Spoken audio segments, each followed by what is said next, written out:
The following program is brought to you free of charge by the sponsorship of Novus Ordo Watch. See for yourself that the Church of the Second Vatican Council is not in fact the Catholic Church of the ages. Go to novusordowatch.org. That's novusordowatch.org.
Welcome to Restoration Radio. This is a special St. Valentine's Day broadcast. I am joined today with my co-host, Dr. Piers Hugill. I am Stephen Heiner, your host, and we are joined by His Excellency Bishop Daniel Dolan, who's been our guest many times on this show. Thank you for joining us, Your Excellency. Oh, you're very welcome, Stephen. His Excellency was ordained a priest of Jesus Christ by Archbishop Marcel Lefebvre on the 29th of June, 1976, not that long ago, yeah. No. And was consecrated a bishop on November 30th, 1993. So is this the 20th year? So this fall have the 20th anniversary. It does go quickly, too. My goodness. Well, ad multos annos. Thank you. I imagine married people would say the same thing. And of course, the symbolism, the idea is the bishop being married to the church and the wearing of the ring, as that being one of the symbolisms of the Episcopal state. You know. Absolutely. Well, for those of you who are tuning into Restoration Radio for the first time, we are a show dedicated to discussing history, literature, philosophy, art, and of course theology and doctrine from a traditional Catholic viewpoint. Restoration Radio is underwritten by True Restoration Press, which has books for sale at truerestorationpress.com and streaming videos for download at truerestorationmedia.com. While some of our costs are underwritten by True Restoration Press, we are genuinely dependent on donations from our many listeners who appreciate what we are attempting to do with the apostolate. If you'd like to support our efforts, please donate via PayPal using truerestoration@gmail.com. We will be taking phone calls today and questions via Twitter, but we won't be getting to those for the first 15 minutes of the show or so. We are going to talk with His Excellency a bit more about St. Valentine's Day, and Your Excellency, I told you before the show started that if there were to be a theme song for the modern world celebration of Valentine's Day, Drop the Saint, it would be the Beatles' All You Need Is Love. I think that would be a very fitting and an appropriate one, certainly. And then, as I mentioned to you, someplace I came across the lyrics of some country western tune whose refrain is "looking for love in all the wrong places," and I maintain that would make a good second. Absolutely. But we're not going to disedify our listeners by playing either of those tunes, however, because we are traditional Catholics, so we're going to be good. And to that end, Your Excellency, so we know what the modern day Valentine celebration is, and we'll come back to that. But let's find out the namesake for today. Can you tell us a little bit about his story and how it became so popularized? Oh, yes, certainly. In fact, I'd like to tell you a lot about his story. What an interesting saint, and what an interesting story that is. If I could begin with a little note, we're, of course, now in the second day of Lent. Someone asked me just before Lent what I did special during Lent, and I was a little bit taken aback at the moment, but because one tries to just do everything that one's supposed to do, and that's already plenty.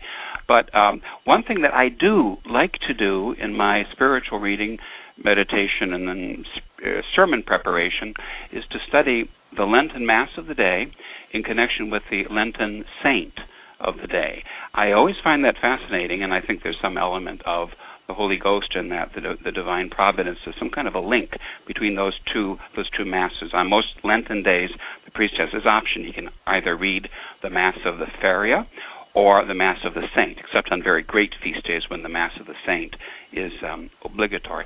Today, for example, I found this to be so interesting.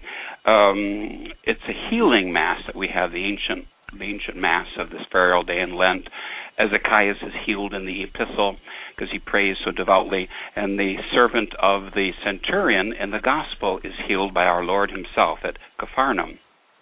Well, of all things, and Cardinal Schuster, one of the great liturgical writers of the early 20th century, insists on this, of all things, St. Valentine was not only a priest, but he was also medicus. He was also a doctor. And that enters into a little bit about his story that I'll tell you in a moment. The other interesting thing I found is that, for all of the ancient masses in the Roman Missal, there's what's called a stational church, where in the old days the church would gather in a procession after having chanted on the way the Litany of the Saints. Well, today's stational saint is St. George in Velabro, in the Golden Veil, it's called. Well, now St. George, the Palestinian knight and patron saint of soldiers of Russia and of England, St. George is honored in Catalonia. I discovered this just in my research for the program, as a sort of Catalonian Valentine, if you will. So instead of praying to St. Valentine and putting these things under his patronage, they put them under the patronage of St. George, which is interesting, but probably neither here nor there. So back to the saint, if I may. I'll tell a little bit about what I've been able to discover about St. Valentine. He was a priest in Rome who lived and died in the 3rd century, and around the same time, and just about 60 miles away, there was a bishop, the Bishop of Terni, of the same name, who himself was also a martyr. They're commemorated on the same day in the Roman martyrology, and that's afforded, they say sometimes it's afforded some confusion. It seems that he was associated in his apostolic work with that wonderful Holy Family who came over from modern-day Iran, ancient Persia, to Rome to take care of the needs of the Christians in prison, and then to make sure that their relics received a proper burial. Saints Marius, Martha, Audifax, and Abacum, and their feast day comes in January, and it's those kinds of saints that are to be found in the small print, if you will, of the Roman Missal, but we mustn't forget them. It touches a little bit upon today's theme, where eventually we hope to end up talking about marriage and family life. And here they were, a true holy family, all dedicated together, mom and dad and the 2 boys, to doing this wonderful work of the corporal works of mercy. He seems to have been part of the group, and because of that, he was arrested and thrown into prison. There was some kind of a trial. Father Thurston, who did his own, an English Jesuit. He was a little bit on the modernist side, I think. But he did his own edition of the Lives of the Saints. Alban Butler celebrated Lives of the Saints. Father Thurston says he's rather excited about it, that there was a Council of Rome around that time called Furiosus Placidus. And this Furiosus Placidus is mentioned in the legend or the tale of Saint Valentine, and much to the delight of anybody who's one of these strict historians, there is some independent secular evidence that the man existed. That always gets the modernists excited, and if they don't find something like that, they dismiss the whole story or legend of a saint. So there was some kind of a trial. He was put into prison. Asterius is supposed to have been the name of his jailer, and he healed the daughter of the jailer, Julia. She was blind. He restored her sight. Because of that, the whole family, and as with today's Lenten Gospel, the family includes the servants. That's like the Roman idea of familia. So the whole family, over 20 people, were baptized. And because of that, with the Roman authorities, that sealed our saint's fate, and he was beheaded, martyred with a sword. Then he had a basilica built to hold his relics in an interesting place, and this is really part of the story of St. Valentine. The interesting place was this. It was on the Flaminian Way, which was the main access road into Rome, which then for the early centuries especially, the pilgrims to the eternal city would have taken. And his basilica on the Flaminian Way would have been the first properly Roman church they would have entered into. So they would go there and they would pray. And when they left, the idea is that they were impressed with St. Valentine, and they spread his devotion wherever they went. That's one of the reasons why there are so many churches dedicated to him. Later on, when the barbarian invasions came, the basilica, which was built about 350, was pulled down, and his relics were put into the beautiful church of Santa Prassede. Now they say, the Irish, don't you know, the Irish claim they have the relics of St. Valentine at Whitefriars Church in Dublin. And there's also a claim on the part of some Scots Catholics, I think in Edinburgh, and they claim that they have. It's possible that they're certainly probable. There's more than one Saint Valentine, so it's possible that all of these claims to have the relics of a Saint Valentine would indeed be correct. So that's the story of St. Valentine. So what's the story of Valentine's Day and the business about sending out the cards and all of the rest? Now we come in the next part to that troublesome Roman holiday that modern historians really want to limit and cage and put into a little box someplace, called Lupercalia.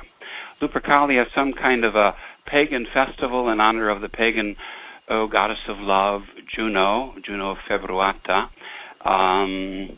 And sometimes there's speculation that the Candlemas, the purification of Our Lady procession on February 2nd, was somehow a reparation for these sort of indecent public shows, parades, that sort of thing. Think Mardi Gras, and you'd get the sense of it, very much so. But sometimes it's connected in stories with February 2nd, other times with St. Valentine. And the idea that one finds in many, many books and stories is that part of the celebration of the feast was that young men should pick utterly at random, by lot, the name of a young lady, and then they would become lovers then for the next year, with all of the pagan, obscene, and impure connotation to those terms, such as we'd associate today. Well, that's what would happen. And that the church, in turn, especially Pope Gelasius, condemned these things, but like many cultural remnants, they had a way of sticking around. There's also a tradition saying that the birds would mate on this day. And Chaucer alludes to that in his poetry, but Chaucer wouldn't have made it up. So it has to have some sort of an existing background, which that's interesting too. So those are two possibilities. Most modern-day historians dismiss both of them as having any substance at all, but I don't know. They if they don't find the evidence that pleases them, they dismiss something as a legend. But how do you think these things got started? How do you think you could find evidence of them centuries later? If there was not what they call in Latin a fundamentum in re. There's some kind of a foundation in the matter or the fact of the thing. So then, that's especially found in England in the 15th century. There are extant, in effect, valentines that were sent, some kind of a message proposing not lewd or pagan love, but proposing marriage on St. Valentine's Day, and the reference to being my Valentine. It goes from the nobility and the aristocracy of England and France down a little bit lower than that. But that's where we find the historical evidence of the sending of valentines, and then from then on, it just prospered and continued. I think you'd certainly have to say that. And somehow, with time, it morphed into the modern day Valentine's card with the lace and the Cupid and the heart and so forth. In the 16th century, Saint Francis de Sales, and again, he would have come into a tradition that was already pretty vibrant. Saint Francis de Sales, being a good and a pious bishop, tried to enforce the substitution of saints' names for Valentines. The drawing of names, again, that same idea, centuries later, somehow showing up in Savoy, in one corner of what is today France. Interesting. Well, he tried to do that. I think at one point St. Francis de Sales said, as long as it was done in a chaste way and no one was left out and it was just sort of fun, that would be okay, which is, after all, basically his idea about going to dances. And then, at the same time, he did propose his own Christian equivalent, the drawing of saints' names, and that saint then would go with you. The idea of the drawing of the names, of course, is because in February you were at the end of the year in pagan Rome, because the new year began in March, as the new year began until the Gregorian reform of the calendar in the 16th century. So the idea was that your lover or your saint would go with you all throughout the coming new year. Well, Stephen, you've been discreetly quiet. How am I doing? Oh, excellent! I'm enjoying, just like our listeners are, the history. And when you talked about getting the card, is it true the legend I read was that this was the note that Saint Valentine penned to the daughter of the jailer who he had helped, the family he had helped, and he said from your Valentine, I think was. Right. He probably didn't put in saint. Yeah, probably he didn't put in saint, out of humility. I tend to think that part of the story is what they call a hallmark moment. That sort of sounds like American marketing technique at work. No. In fact, there's a whole sub-story that should indeed be mentioned about this correspondence in your Valentine. No, I don't think so, not at all. Then the other sub-story is this, that the Emperor Claudius had forbidden the soldiers of the Roman army, of the imperial army, to marry, and that he, Valentine, vindicated the right of the soldiers to marry, and because he married a couple, he was therefore thrown into prison, and then he wrote his note to somebody whose marriage he was going to perform, your Valentine. And that's equally false, although there is an earlier pope, actually a far earlier pope, one of our Pope martyrs throughout the year, who did vindicate the right of the church for marriage, and in other words, that Christians had a right amongst themselves to marry, and it would be according to the law of Christ and not according to the law of Caesar. That's an interesting example of how, from the 2nd century on, certainly, the popes vindicated the church's rights, the Roman idea, vobis esse non licet, is not permitted for you people to even exist. And the church answers, well, yes, it is, and we're going to do this and this and this. Part of the right of the church was to determine that a freeman could marry a slave as long as they were both Christian, and for the Romans that would be unthinkable, and that was part of the innovation on the part of the church. But that's not authentically, I don't think at all, connected with the Saint Valentine story. With this, excuse me. Sorry, I'm sorry to interrupt. I'm thinking in terms of the church. Right. Obviously, certain saints are given the patronage over some things, and I'm wondering to what degree the church has acquiesced with the view of Saint Valentine being associated with couples, so to speak. In a little note that I'm reading now, it suggests that Saint Valentine is, at least in some semi-formal way, considered a patron of betrothed couples and happy marriages. In a semi-formal way, he's the patron saint of courtship. I think you could say that very firmly. But it has never been acknowledged.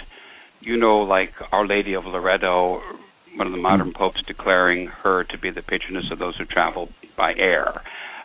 No, I don't. As far as I know, there has never been anything about that. It always goes back to, but it's interesting. It always goes back to this ancient idea of the choosing of mate, somehow, some form of courtship between men and women, and that this took place on the feast day of the martyr Saint Valentine. So therefore, it takes his name, even though there was not necessarily any connection between the two. It's a bit like until modern times, in many countries and Catholic cultures, a baby would be named according to the saint of the day.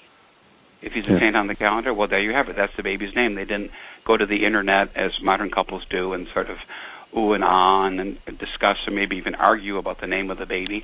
It would just be who's ever on the calendar. And I'm thinking that sometimes even the Pope, the parish priest would do the same thing.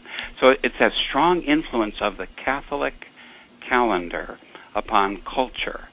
And that's one thing I wanted to emphasize too. What a dastardly attack was made by the modernists under Paul VI, 1969, when the new or the Novus Ordo calendar was published. Here you have this lovely, strong, vibrant, attractive, and full of possibility link between modern culture and Catholic culture and history and spirituality. And those idiots abolish it. And they establish instead St. Cyril and Methodius, who are great saints for the Slavs. Nothing against any Slavs that you know. But St. Valentine? Talk about the church being relevant. I mean, what a possibility to be discussing each year all of these things. It could simply be a seeming accident of history, but as we know from the divine providence, there are no accidents of history, that this saint is as you would say, the semi-formal, acknowledged patron saint of courtship. And that has so much to say to modern culture today, and how sad it is to see that cut off in the name of this cold, modernistic historicism. Right. It's interesting, in the same note, I read that St. Valentine is also patron saint for beekeepers and is invoked against fainting, plague, and epilepsy. So obviously he has a very complex... yes. The saints generally, any saint that's loved and to whom there is a strong devotion down the centuries, he develops all sorts of interesting patronages sort of like on the side. So they do keep him busy. Beekeeper. Would that be the slings and arrows of outrageous fortune, maybe? I think you might have the wrong Jewish poet there.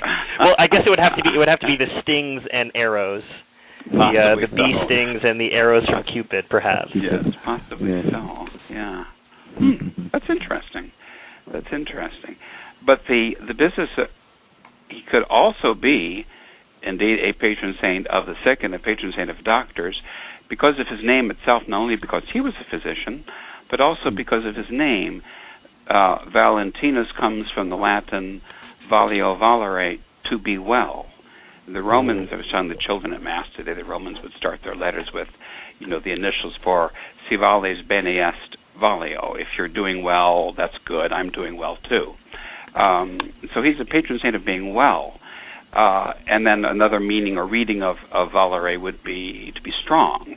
And then all of that would certainly play into the idea of a healthy, proper understanding of love, of courtship, and the vocation to marriage for Christian culture today. That word courtship seems to be absolutely central in your excellency, because it's the one word or the one idea which is almost absolutely lacking in modern discussions of love and any kind of coupling, as it were. Yes, that's right. It is. In fact, when courtship is used, unfortunately, it's often in America used in a sort of a conservative Protestant or fundamentalistic concept, which is unfortunate because most Catholics, I'm afraid, have lost the sense of it. And we allow our children, and I think in traditional Catholic parishes, communities, we allow our children to follow essentially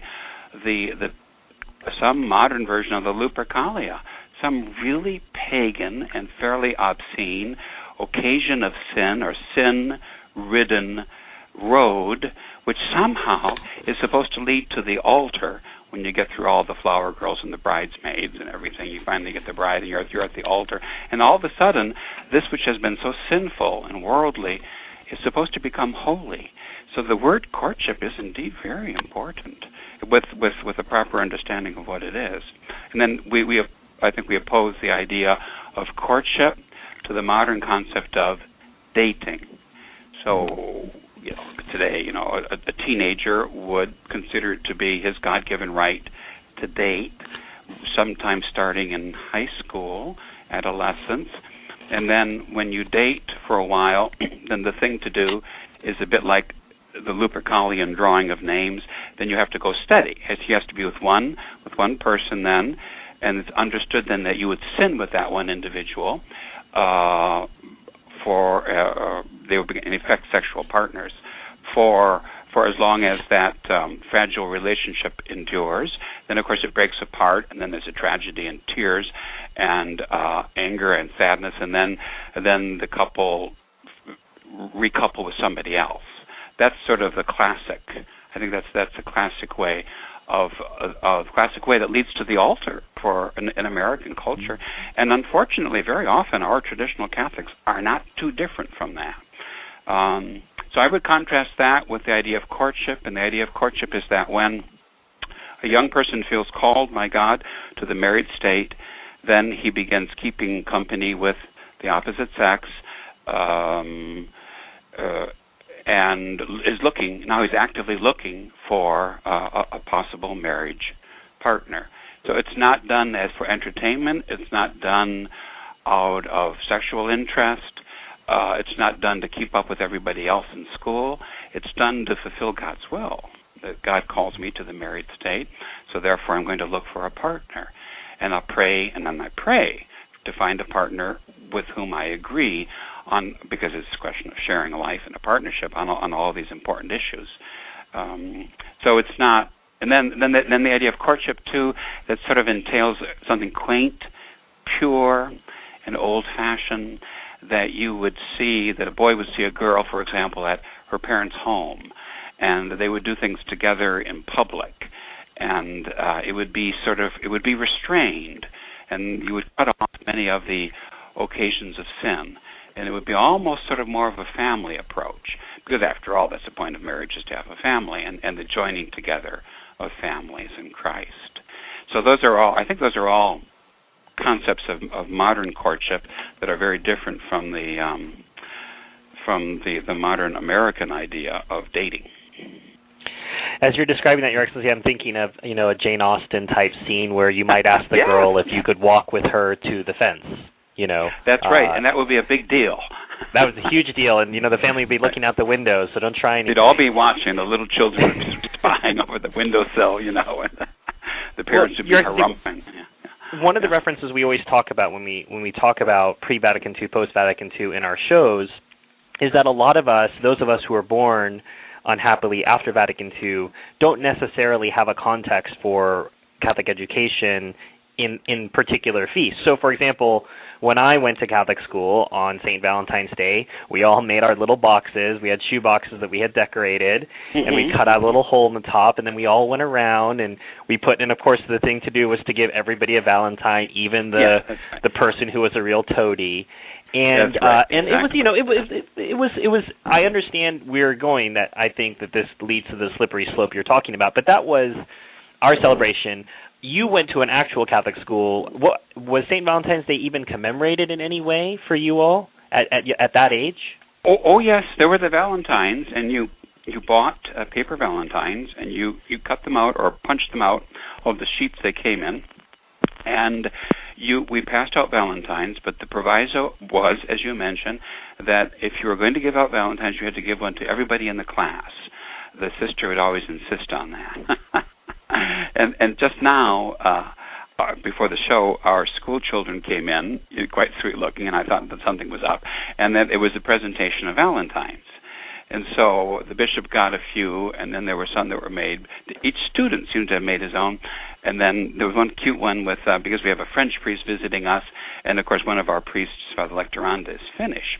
And so we have Happy St. Valentine's Day in French as well as in Finnish, with a big heart.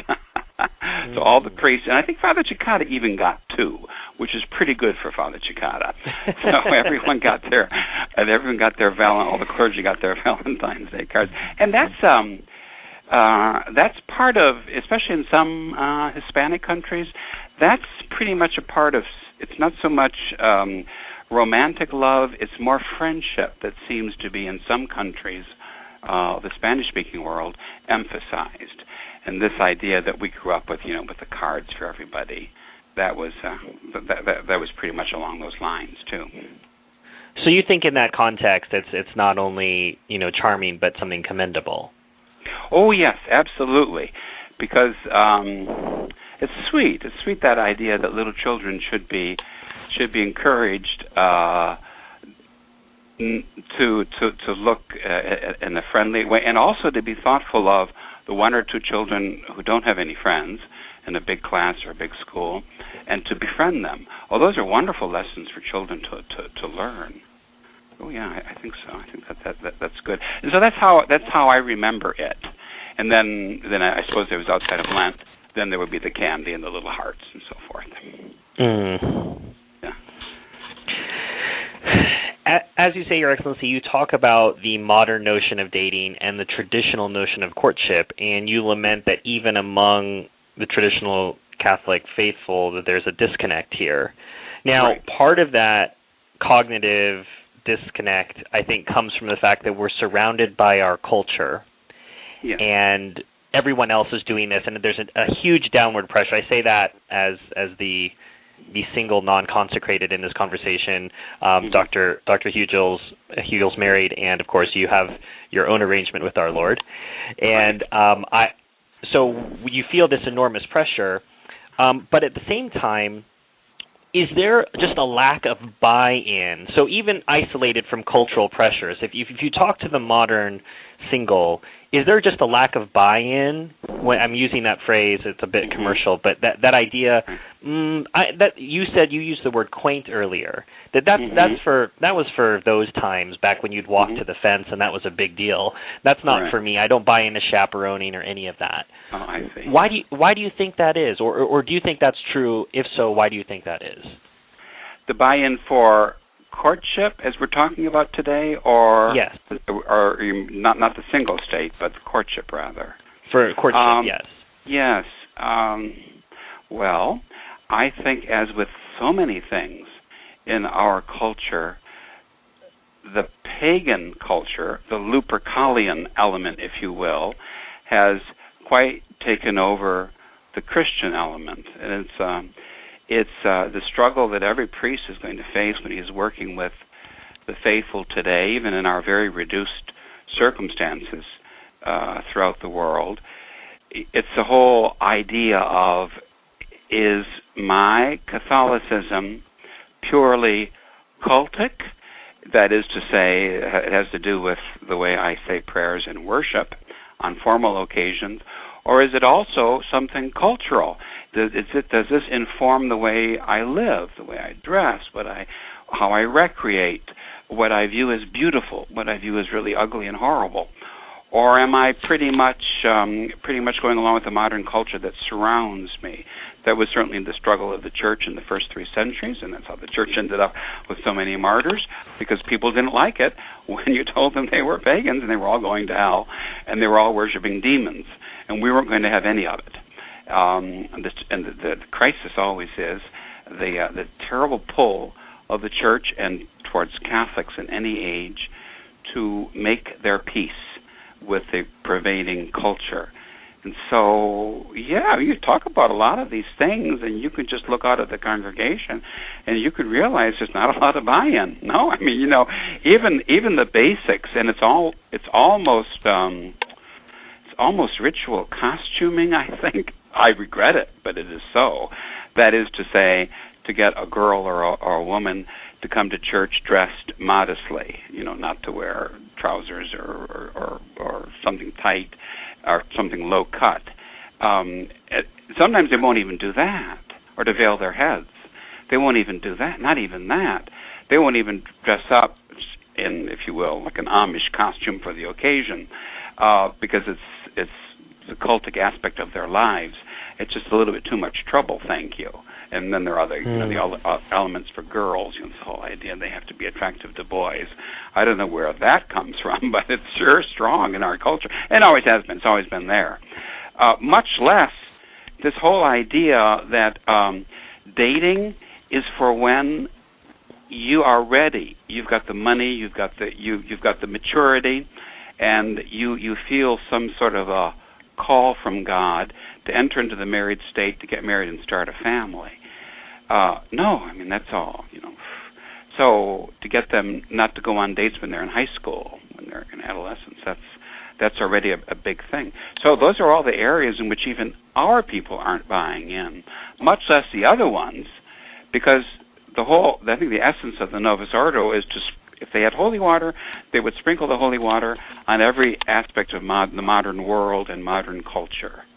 And so they're certainly not going to be doing it either. So. It seems to me that traditional Catholics obviously need to make more of St. Valentine, given the kinds of difficulties that you're describing, Your Excellency, in terms of meeting someone else. Because I think I get the impression from a lot of the traditional Catholics I know here in England, and I think it's true of those that I know distantly in America and Canada, that many young traditional Catholics find it very often almost impossible to find someone like-minded with whom they could begin courtship. The right mentality, the readiness and the maturity that you're talking about. So there seem to be many, many more Catholics who are necessarily drawn to the single life outside of the priesthood or religious life. And I wonder do you think that's true? Are there many more? Is there a special problem that they need to that we need to address? Sometimes it could very well be appears that they don't feel drawn to the single state. They really feel they have a vocation to the married state, but just the idea of finding a partner. And of course, that's the ultimate sign of the will of God. If God wants you to be married, well, God will enable you to find someone to whom to be married. Otherwise, it's a sign that it's not God's will. But that need is what motivated us a few years ago to start this traditional Catholic circle that we have, this internet opportunity for. It's really intended for young people of marriage age to get to know each other, to correspond.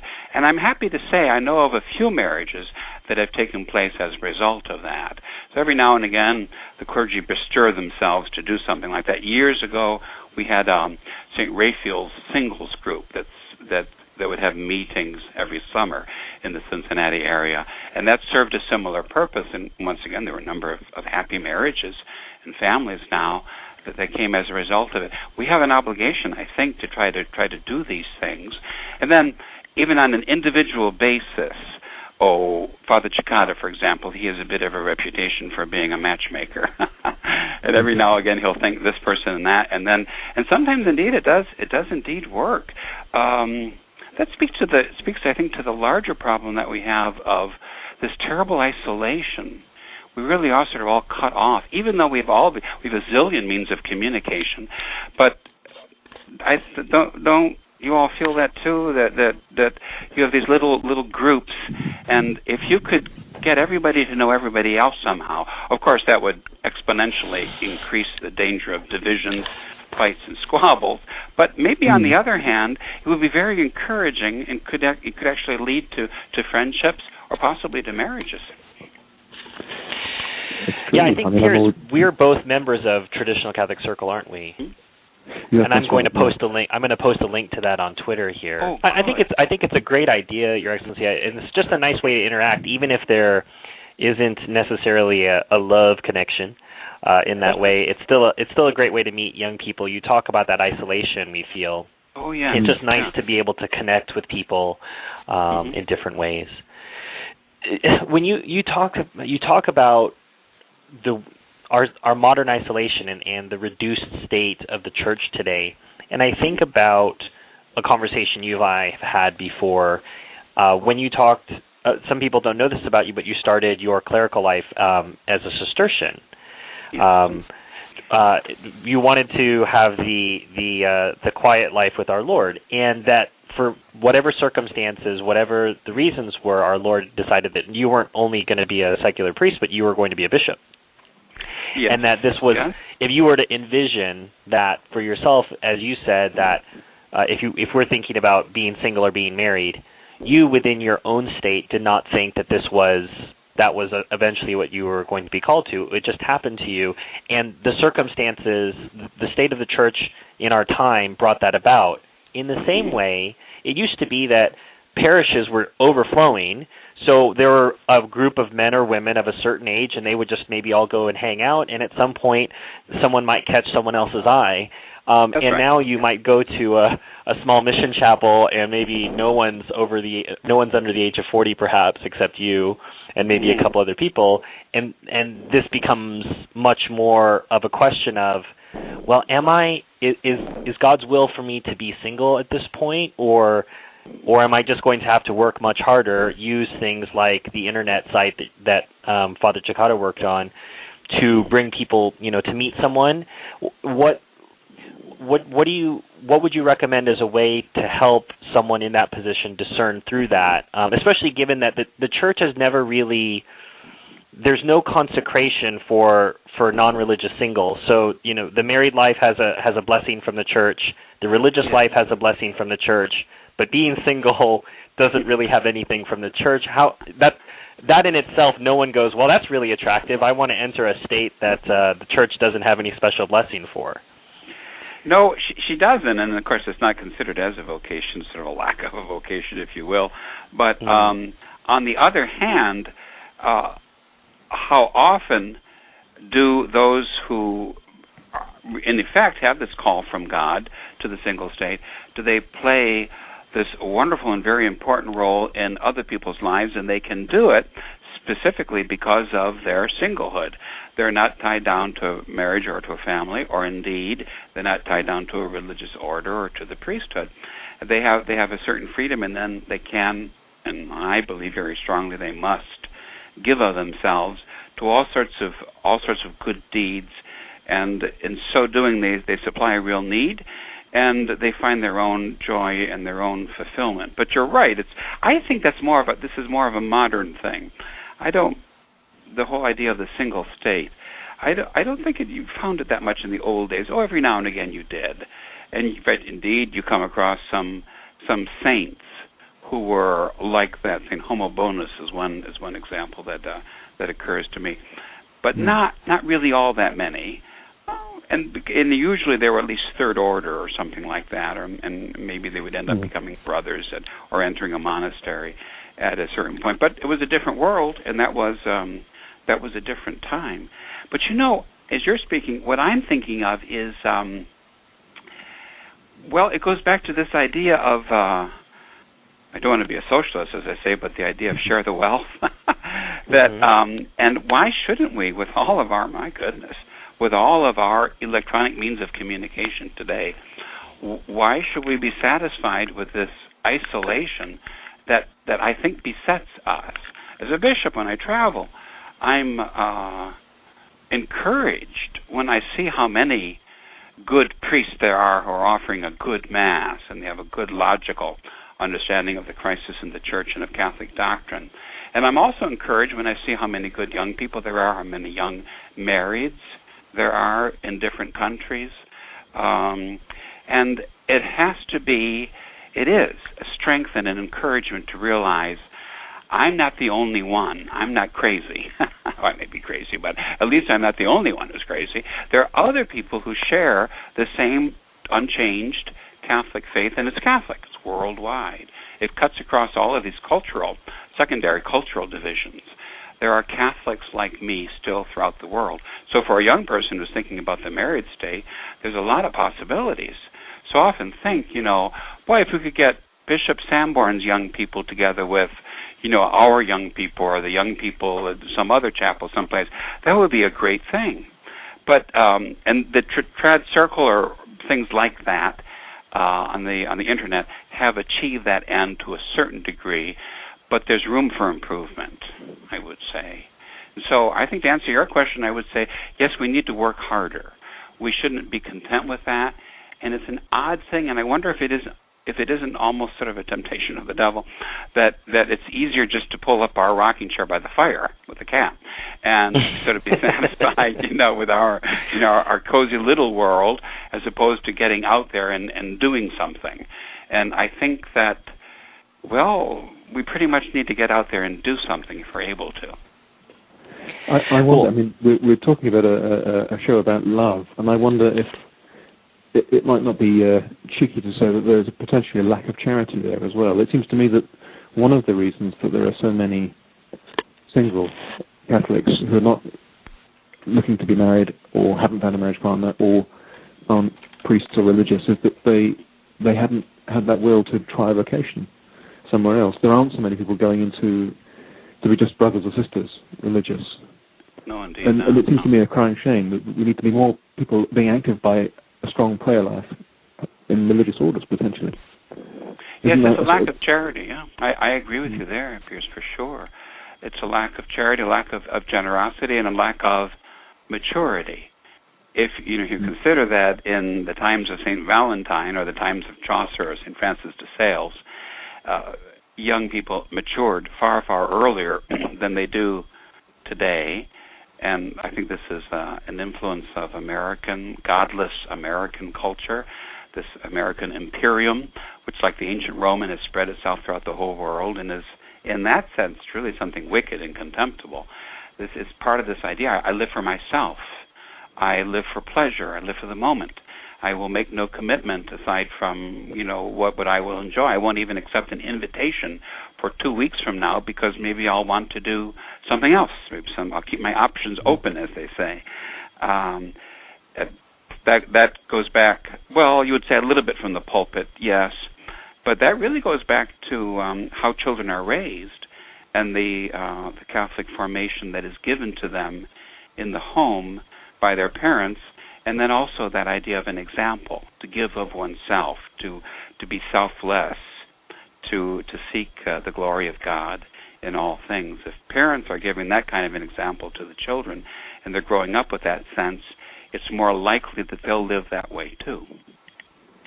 I remember in St. George's House in London listening to a talk of Bishop Williamson, and there was a group of young people, young men and young women, and he was giving his usual spiel about, if you get married, you're happy for a week. If you go into religious orders, you're happy for life. And he would, come on, girls, think about a vocation. Become a woman religious. Become a priest, you boys. And they were laughing because the idea was ludicrous to them. The idea of, and I thought that was kind of interesting. I mean, even among the most committed traditional Catholics, it never even occurred to them that such a thing was possible. And it seemed to me to be, obviously, my time was past. I was already married. I couldn't make a change. But I thought it was interesting, at least, that reaction.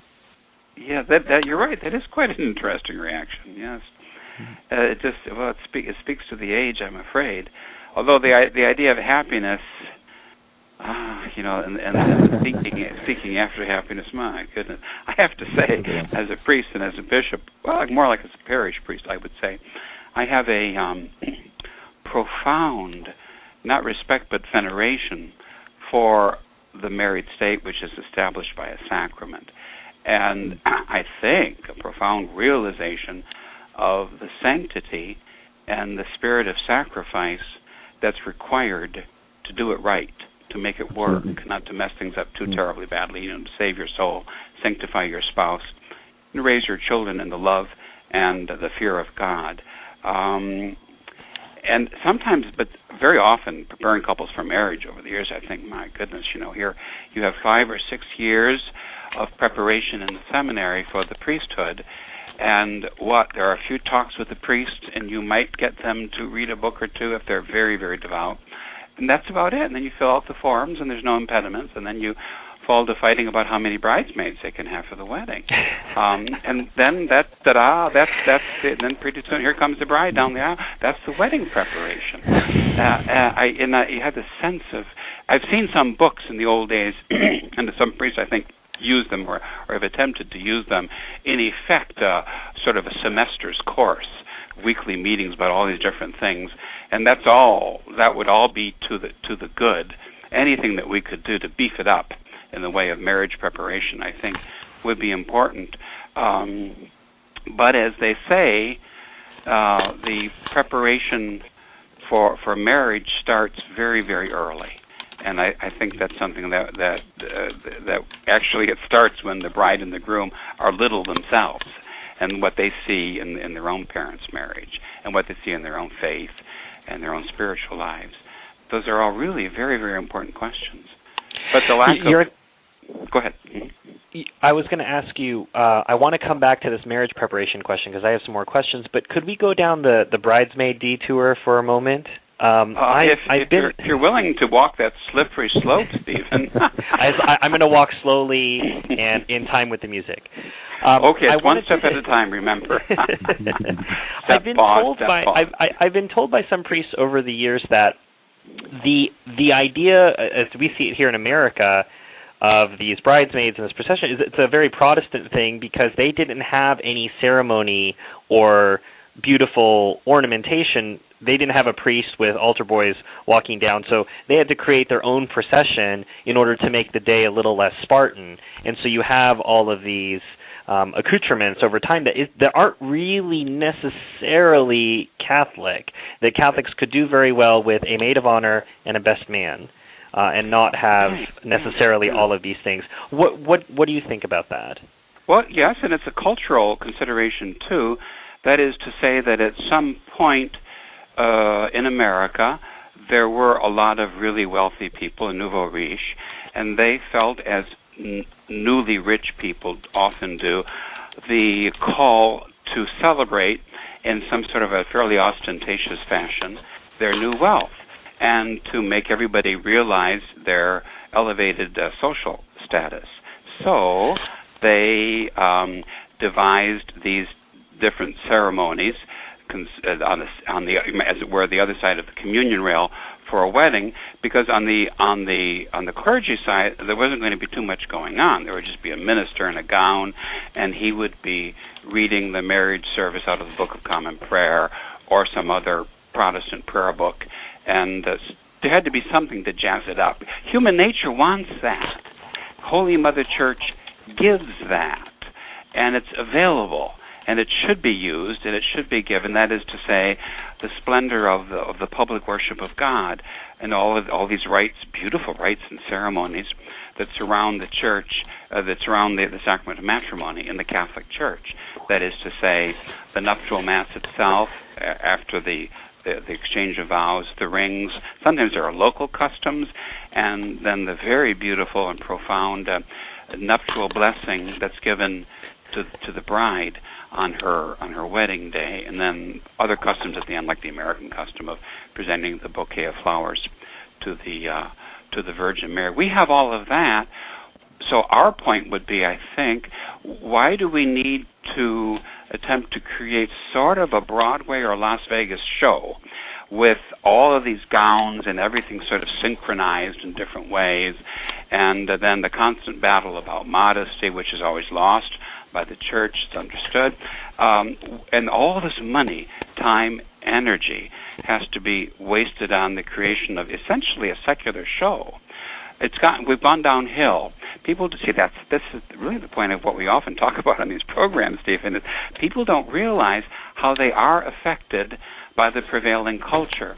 That's why we have to go into the attic, dust off what is ours, and to say, this table or this chair, this is really worth something. This is a beautiful piece of art. Look at this. Let's use this now. Let's not throw it away in the basement or the attic. Let's bring this out. This is ours. St. Valentim, Catholic love, the Catholic concept of a wedding. This is ours, as opposed to following fashion, ephemeral fashion, the styles of the day. Just in about 30 years, I've noticed the strange multiplication of bridesmaids, and it's all really just. It's what the church would call in the old days a vulgar show or worldly pomp. If you want to have that for your wedding, of course you do. But then that's done as part of an act of the worship of God, not the showing of synchronized gowns and young ladies' shoulders, and even more, usually. I like to tell the bride, as we're discussing the modesty rules and everything, look, the best surprise is no surprise. When you come and you turn the aisle to come up to the altar, I don't want to see anything I don't need to see. And very often, I am forced to see something I don't need to see, because they feel this terrible need to go along with culture, with style, with fashion, and to show the flesh. Sometimes those who really want to show the flesh, we could just do without it anyways, if you know what I mean. It's not really doing anybody good. Certainly, it's not worth a sin, put it that way. No, it's not worth a sin. So let's just turn the page and forget that altogether. Those are some of the things. Have you ever had to send an altar boy back for a surplice to throw on? No, but Bishop Sanborn actually, he would tell brides as they prepared for a wedding, if your dress is immodest, I will not marry you, and you'll have to see those curtains. You'll have to wear curtains. And I know of two clergymen, who shall not be named, who actually did that. They got the curtain, and the bride had to wear the curtain because it was just they wouldn't do it. They wouldn't do it. And good for them. Good for them. They're taking the stand against Lupercalia. Whether or not actually there ever was a Lupercalia, we live it today, and it doesn't have any place in a Catholic wedding ceremony, or even this whole idea of vain or worldly show. You know, we're not people that need to show off our wealth and create ceremonies like this. And that's always commercialized, so like the marriage candle, the lighting of candles, things like that. The whole Catholic way of getting married today is really vulgar, wasteful, worldly, and expensive.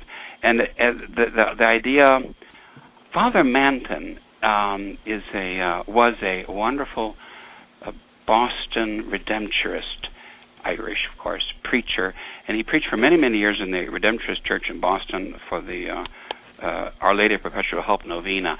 And in one of his sermons, which I used to consult when I was a young priest, there's some wonderful line about the idea that love could still be something sweet and gentle and, yes, pure. Well, that should inform us. We believe that. Love could be sweet and gentle and pure. And the way in which we marry should show that. The other thing you have to say about all of this is it's a cultural thing, that in most Anglophone countries, English-speaking countries, the Catholics were poor. They were immigrants, and they were poor. So therefore, they could not afford a fancy way of getting married. That was for the upper classes who were Protestants. And the Protestants had to have this ostentatious, the show of wealth and social standing, and they did.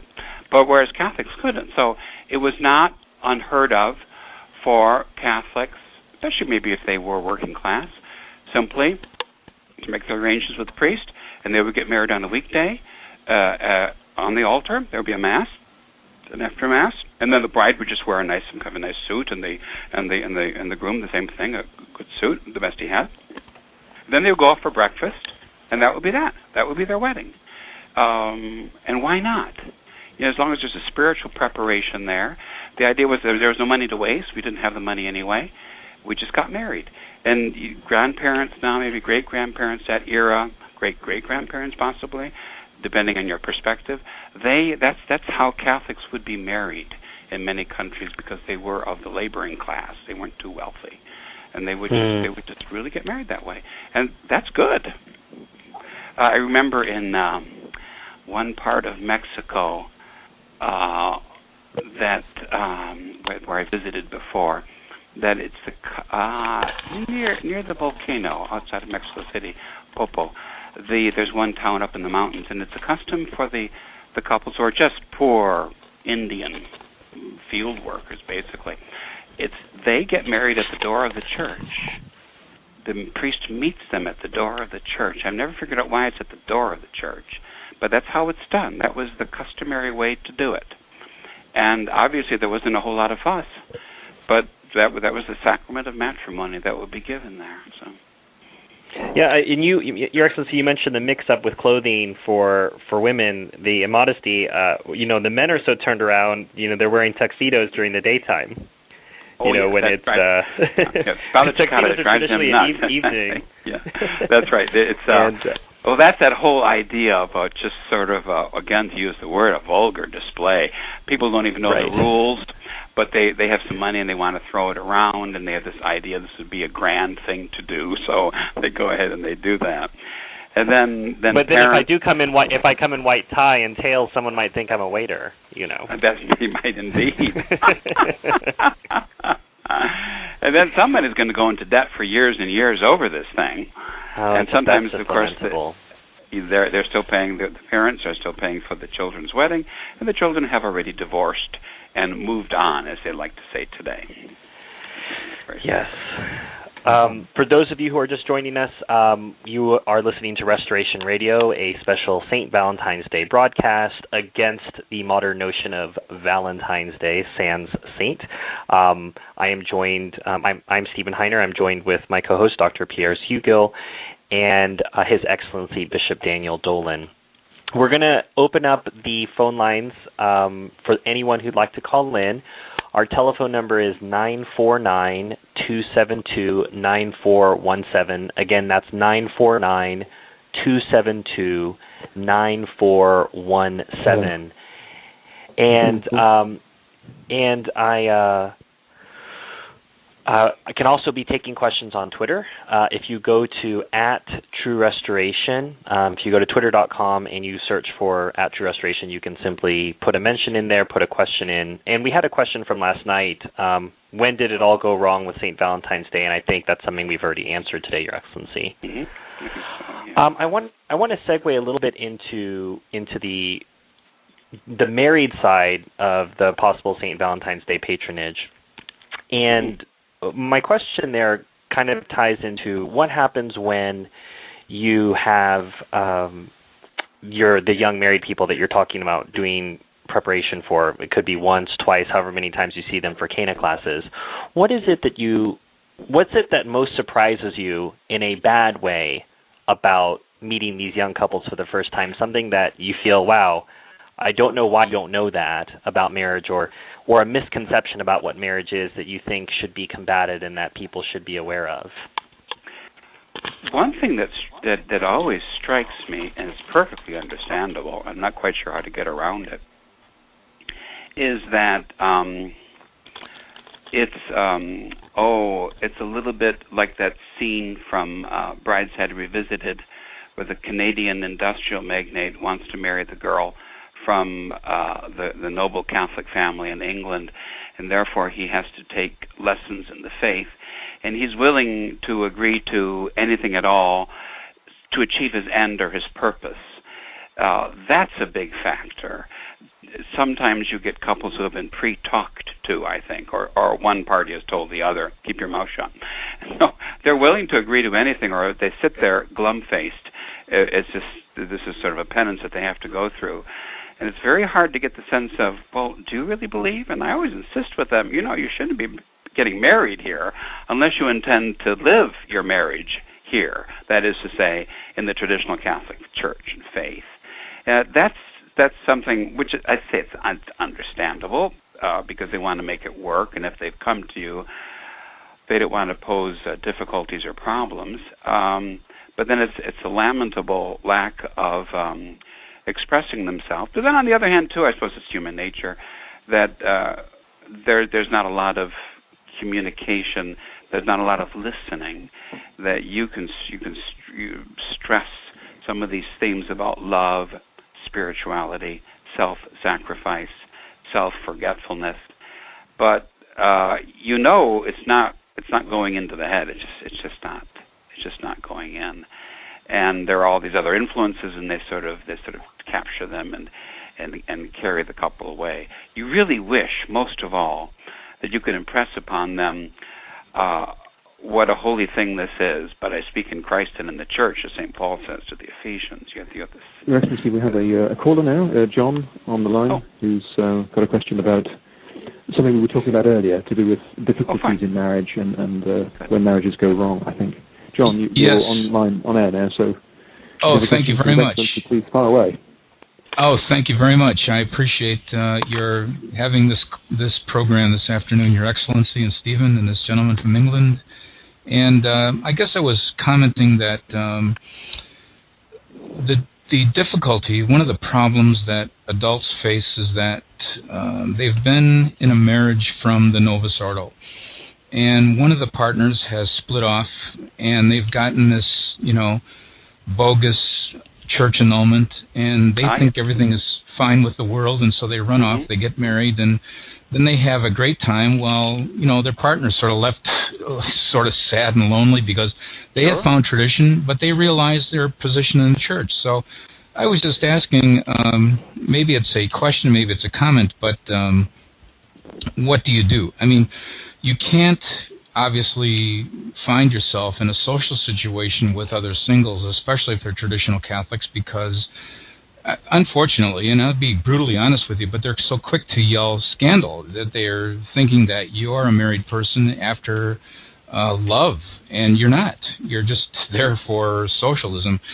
Then at the same time, you are not able to go to the religious life because, there's not a traditional religious formation that will accept you. So it's difficult. It's you don't want to lock yourself in the closet on Valentine's Day, St. Valentine's Day, unfortunately. But what do you suggest to a person who's in that situation? Well, and if you want me to, I'll get off the phone and listen, so someone else can call in, or I can listen just as it is, whatever Stephen would like. All right, John. We'll you listen to the answer off air. Thanks for your question. Thank you very much. Thank you. Bye. So I think that I mentioned earlier the importance of some sense of how really sublimely sacred is the married state, the sacrament of matrimony, the vows. And if that's the case in general, and it is, then even more so, it has to be taken to another level by means of the sacramental grace, the special grace that's attached to the sacrament of matrimony, to which enable a couple to be faithful to their vocation and to their married state, to their vows. And so, as we say in the English, for better or for worse, till death do us part. To live that in the face of abandonment and loneliness and all these, very real human issues, that's extremely difficult. But that's what I mean with the sense of spirituality. We priests have a preparation for it. You get clobbered regularly in the seminary, and it's a lonely life, and you get some taste already of the sacrifices which you will have to make, and you have all the means of meditation, prayer, a spiritual life, the sacraments, a spiritual director, an experienced priest who assists you in dealing with your spiritual growth and also overcoming your spiritual crises. What do our married couples have? Nothing at all. When we priests always say amongst ourselves, when there's a marriage problem, they make up their mind what they're going to do before they come and talk to you, as a general rule, except if every now and again it's just so that you can listen to the argument, I think. But usually they've already decided, I'm going to get divorced, I'm going to leave the bum. And that's a heartbreak for the priest, but the priest doesn't have to live in that state. It's a heartbreak for the person who is left, for the one who's left, not holding the bag, but holding the vows in the sight of God. So I think John's point is a good one. What's the answer? The answer is to build up one's spiritual life and to take a leaf from the book of those who are single in this world. That is to say, you cannot sanctify yourself and you cannot achieve happiness in this life unless, forgetful of yourself, you seek to do good for others. That is to say, to God, the worship of God, prayer, a good spiritual life, and also for God in serving your neighbor. And after all, that's the essence of marriage too. It's this idea of an unselfish, self-forgetful love. The joy comes in giving, not in receiving. Well, someone who suffers from, in effect, abandonment of one's spouse, and this false imprimatur or blessing that's given by the Novus Ordo Church's annulments, has to really develop that. So I would recommend having a spiritual director. I would recommend looking into the possibility of the third order. There's a good traditional Franciscan, Father Miller, and he has his third order of St. Francis, a very serious and spiritual affair. And I do know that there are third order Dominican chapters available. Then there are priests who are available to give spiritual direction. And in the context of spiritual direction and good spiritual life, there's a tremendous amount of good that can be done in the way of volunteering or helping others, everything from teaching catechism to chauffeuring priests to cleaning the floor to visiting the sick. There's singing in the choir, serving. There's an awful lot of good that can be done. But you have to avoid the temptation to stay in front of the fireplace with the cat in your lap, because even though it's cozy for a while, eventually you feel the emptiness of that. So this is a call to sanctity.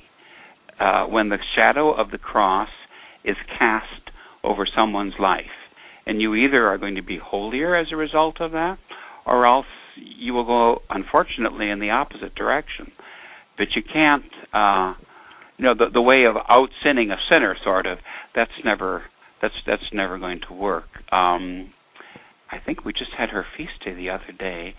That reminds me of, if I'm thinking of the correct St. Catherine Ricci, who is a great saint of the Third Order Dominicans, if I'm not mistaken, who is also a great saint of devotion to purgatory. Well, this particular woman, whoever it is who I'm thinking of, was married by her parents to a very frivolous, worldly, and unfaithful young man, and she was depressed for a number of years, and at a certain point in her despair, she decided to join him at his own game, and she became extremely worldly too. And that was even worse than just being depressed and staying at home.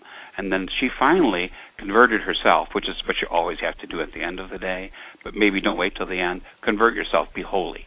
And then she and her husband eventually got back together again, and they both of them managed a hospital and lived a chaste life together and honored God beautifully in taking care of the sick.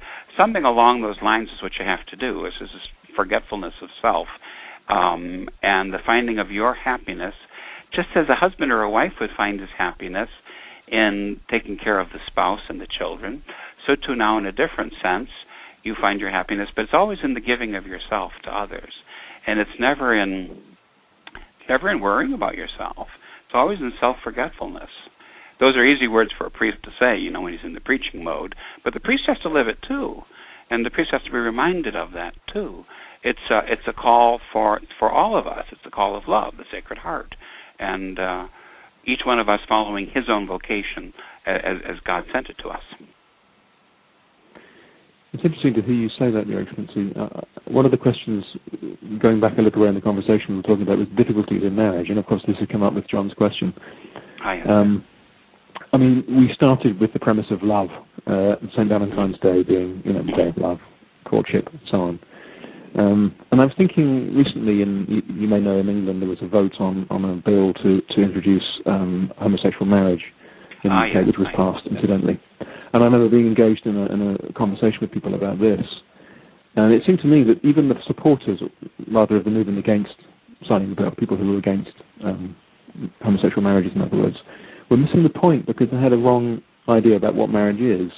They only emphasized love, that kind of personal pleasure one takes in somebody else, which is exactly where, the arguments for divorce come in. I don't really fancy or love this person anymore, therefore I shouldn't stay with them. But the idea of marriage really being about forming a family, raising children, forming a social unit, all of these things go by the way, and they are very difficult, you're right. Extraordinarily difficult. But marriage itself is misunderstood to such a degree that something like homosexual marriage seems perfectly reasonable to even people who call themselves Catholics now. Many of the MPs that voted for the bill are nominal Catholics. Yes, all predicated. People who consider themselves devout. Right, yeah. I think it's all predicated upon number one, I have an absolute right to do what I want to do when I want to do it, with whomever I choose to do it.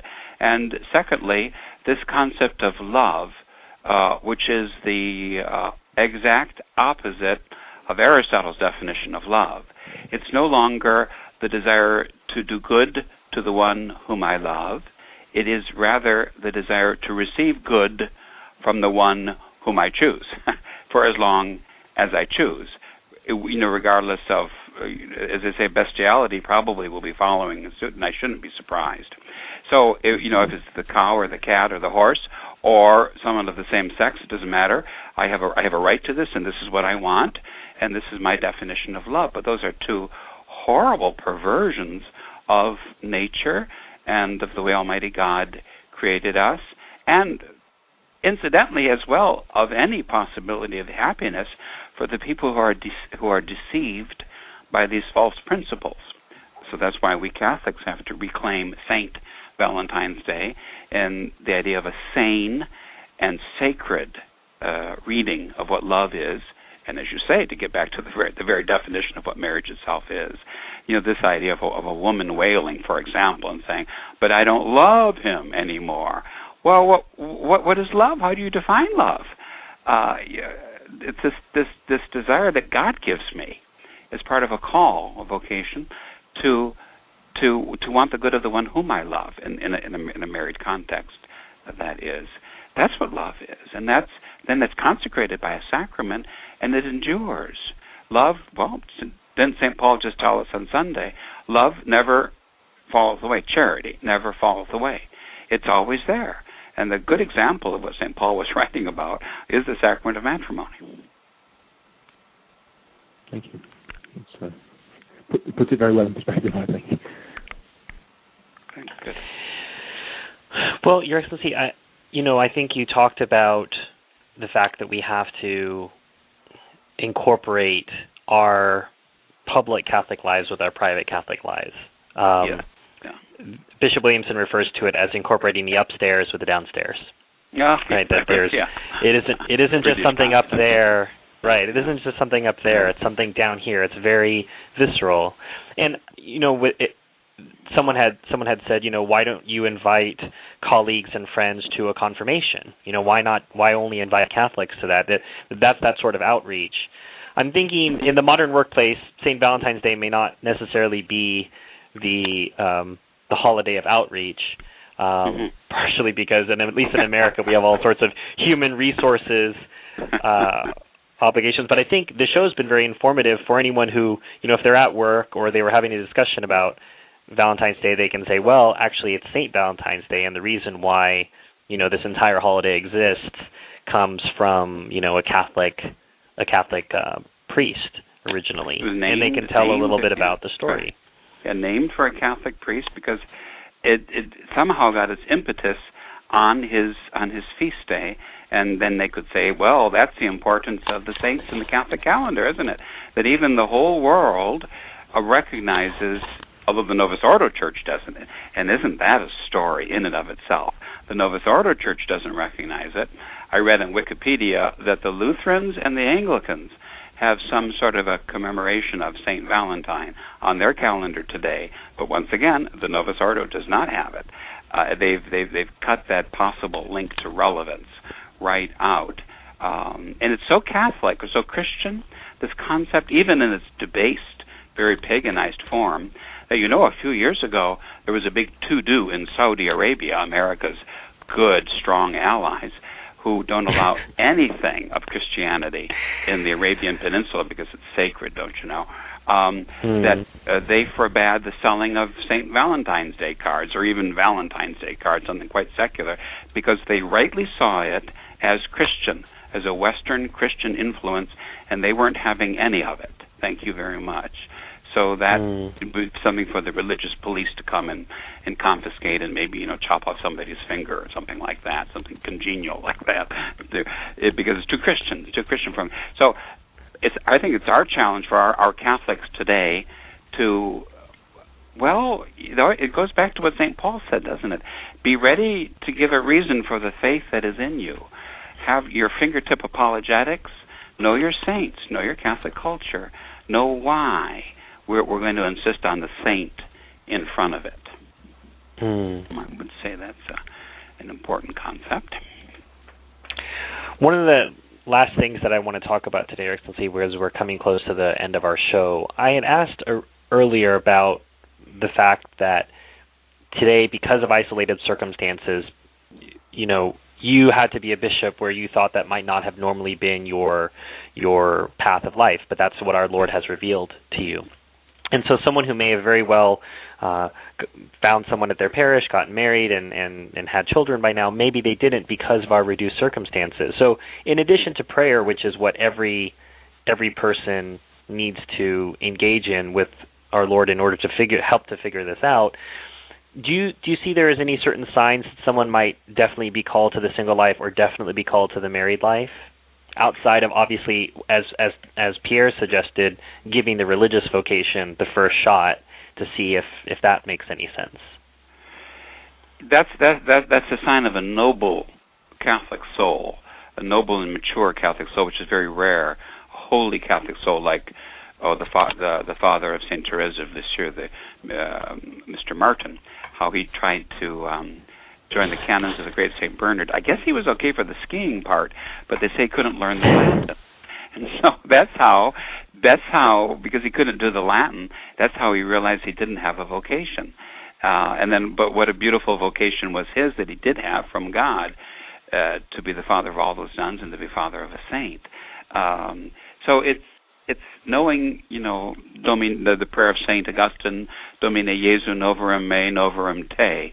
That's almost a strikingly modern opening for a prayer from Saint Augustine himself. But, O Lord Jesus, may I know myself, may I know Thee. To know yourself, to know what your talents might be, what you feel drawn towards. But I think for everybody, it has to start with a good, solid spiritual life and an understanding of the principles that are involved, and indeed the practice of prayer, where one asks God, not only you don't just recite formulae, but you actually ask God to show you His will. And then that openness to God's will and the willingness to seek the advice of others, your parents, those whom you respect, as well as a priest, to discover what the will of God might be. I guess you could say, in a sense, as I mentioned earlier, there's one absolute.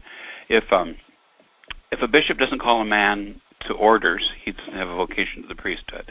And if he doesn't, and if a man can't find a woman to marry, well, he doesn't have a vocation to be married. And then in that case, he would have a vocation to the single state, in all probability, unless it be perhaps to the priesthood. But you have to start off with a strong Catholic spiritual life and some Catholic understanding of the terms, and this whole willingness to sacrifice and to be sacrificed. It's not just for the priesthood; it's for everybody, and it's especially, as I say, it's especially the married state. It's especially the married state, and those would be some ways. And then it's just like the Martins, Mr. and Mrs. Martin met each other on a bridge. Who knows? It's a bit of whimsy that I can think of different ways, different couples that I know have met each other over the years, and it's seemingly whimsy, but on the other hand, it's God's will, it's the divine providence. But there has to be that foundation that we speak about, a good Catholic spiritual life and a good Catholic understanding of the terms and a Catholic willingness to. Somebody mentioned earlier in a question about like one of the. Oh, you mentioned it, Stephen, in the idea of like a frustration possibly in preparing couples for marriage. This wouldn't come in preparing couples for marriage, but it's endemic to our fallen human nature. That is and you see it a lot in marriage counseling, because when couples are in love with each other, so-called love, in quotation marks, it's not going to come up, but later on it will. That is to say, this idea that you never stop loving, that love does not draw a line, that I'm willing to give myself in sacrifice for you because I desire your good. That concept of utter selflessness embodied by the saints and embodied by many holy married people, is just gone today because so many children probably have been raised to be very, very selfish. And the parents don't mean to do it, of course, but they've actually done a very bad job. And unless those things get straightened out, I can't see anything else really get straightened out. But those are the deep spiritual truths that really have to inform us when we're talking about any of these questions of vocation. Well, for those of you who are just joining us, you are at the end of our show. Not to worry, when our show wraps, you'll be able to download the whole show and listen from the beginning. This is Restoration Radio. I'm one of your hosts today, Stephen Heiner of TrueRestoration.blogspot.com. I'm joined by Dr. Piers Hugill and His Excellency Bishop Daniel Dolan.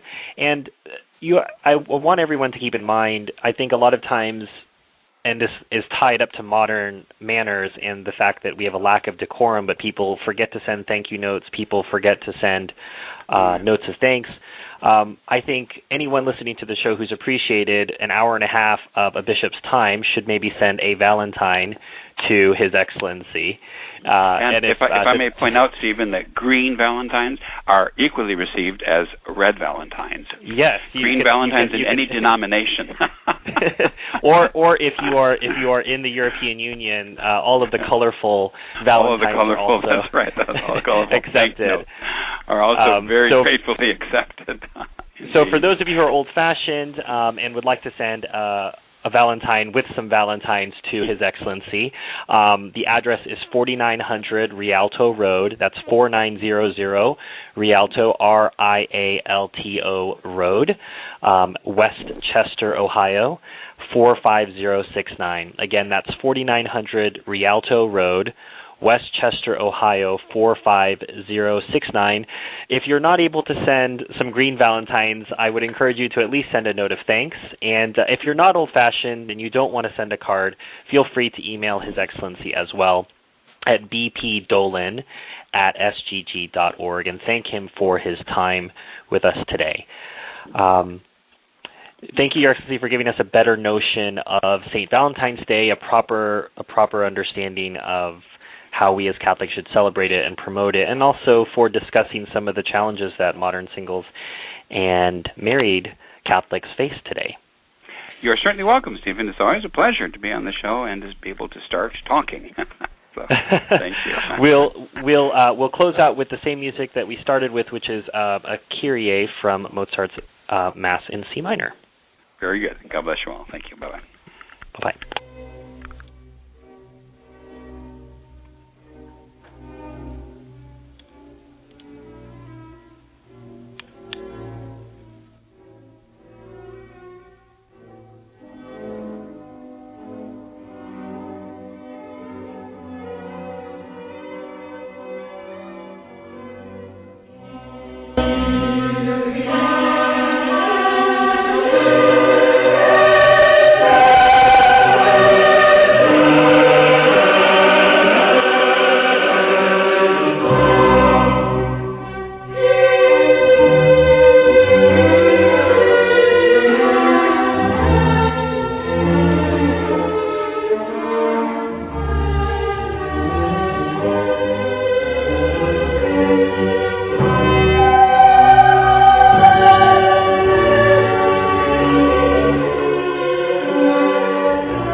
This program was brought to you free of charge by the sponsorship of Novus Ordo Watch.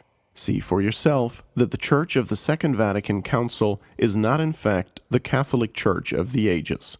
Go to novusordowatch.org. That's novusordowatch.org.